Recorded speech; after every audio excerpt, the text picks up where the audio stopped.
कामकाजी बहू। रवीना के 2 बच्चे थे। वो एक बड़ी कंपनी में काम करती थी। उसके ऑफिस जाने के बाद उसकी सास उसके बच्चों को संभाला करती, लेकिन रवीना को इसकी कोई कदर नहीं थी। एक दिन रवीना अपनी माँ से फोन पर कहती है, मम्मी क्या बताऊं, मेरी सास तो बिल्कुल अच्छी नहीं है। कुछ समझती नहीं है कि मुझे कितना काम करना पड़ता है। एक तो ऑफिस तक का लंबा सफर और फिर 9 घंटे लगातार काम। बैठे बैठे तो मेरी पीठ अकड़ जाती है। खुद तो सारा दिन घर में मजे करती है, जब मन करा सोए, जब मन किया खाए। तभी उसकी सास वहाँ आ जाती है। अच्छा माँ, मैं बाद में आपको फोन करती हूँ। जी मम्मी जी, कोई काम है क्या आपको? क्या हुआ? रवीना बहू, सारा दिन तो तू ऑफिस के मजे लेती है, लेकिन यहाँ ये बच्चे मुझे आराम भी नहीं करने देते। मेरी तो तबीयत खराब हो रही है। तो आपको लगता है कि मैं दफ्तर में मौज करती हूँ? आपको क्या समझाऊं, छोड़िए। माँ, काम करना भी जरूरी है। मजबूरी नहीं होती तो मैं खुद ही अपने बच्चों को देख लेती। अब आज तो छुट्टी है ना, आज तो कम से कम घर का काम कर ले। बहू काम शुरू करती है।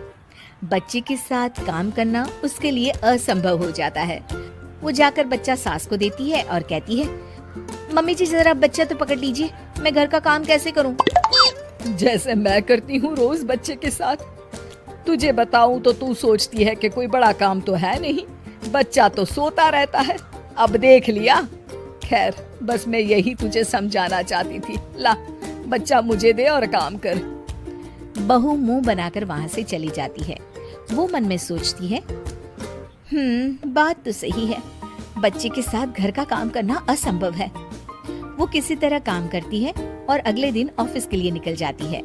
ऑफिस में उसकी सहेली उससे कहती है, यार तू तो बड़ी लकी है, तुझे तेरी सास खाना बना कर देती है, बच्चे भी देखती है और तुझे किसी बात की चिंता भी नहीं होने देती।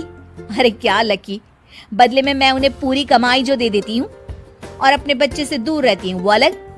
हर किसी को ना दूसरे की प्लेट में ज्यादा घी दिखता है। जा अपना काम कर। अरे फिर भी ये तो है, यहाँ हमारे बच्चे को मैं क्रैश में छोड़ती हूँ, हर पल डर लगा रहता है कि क्या कर रहा होगा। खैर चल, मुझे क्या। बहू घर आती है तो देखती है कि उसकी सास उसके बच्चे को बड़े ही प्यार से खिला रही होती है। वो माँ को देखकर खुश हो जाता है। बहू मन में सोचती है कि बात तो सही है, सासू माँ सारा दिन काम करती है, मैं ऑफिस से आकर भी काम नहीं करती हूँ। वो सास के पास जाती है और कहती है, माँ जी थक गई आप? और क्या, सारा दिन चक्कर घीनी की तरह पूरे घर में घूमती रहती हूँ और अब उम्र भी नहीं रही। लेकिन चल तू बता, क्या हुआ, कुछ काम है क्या? बहू कुछ नहीं कहती, मुस्कुराकर वहाँ से चली जाती है। लेकिन अगले दिन सुबह सुबह बहू सास से पहले उठकर उन्हें चाय देती है। अरे आज सूरज कहाँ से उगा है, तू पहले उठ गई? चल अच्छा किया, मरने से पहले तेरे हाथ की चाय तो पी ली। चलो अब चलकर किचन में लगूं। माँ जी, आपको आज से काम करने की जरूरत नहीं है। काम करने की जरूरत नहीं है मतलब? क्या तू करेगी आज से सारा काम? इतने अच्छे तो हमारे नसीब नहीं है भाई। नहीं माँ जी, मैं नहीं करूँगी, ना ही आप करेंगी, बल्कि ये करेगी। तभी वहाँ एक काम वाली बाई आ जाती है। ये कौन है बहू? माँ जी, ये नौकरानी है और आज से सारा काम यही करेगी। मुझे माफ कर दीजिए माँ जी, मैं नहीं समझ पाई कि आप थक जाती हैं। आज से आप सिर्फ आराम करिए और मुन्ने के साथ खेलिए। और सास बहू बच्चे के साथ खेलने लग जाते हैं।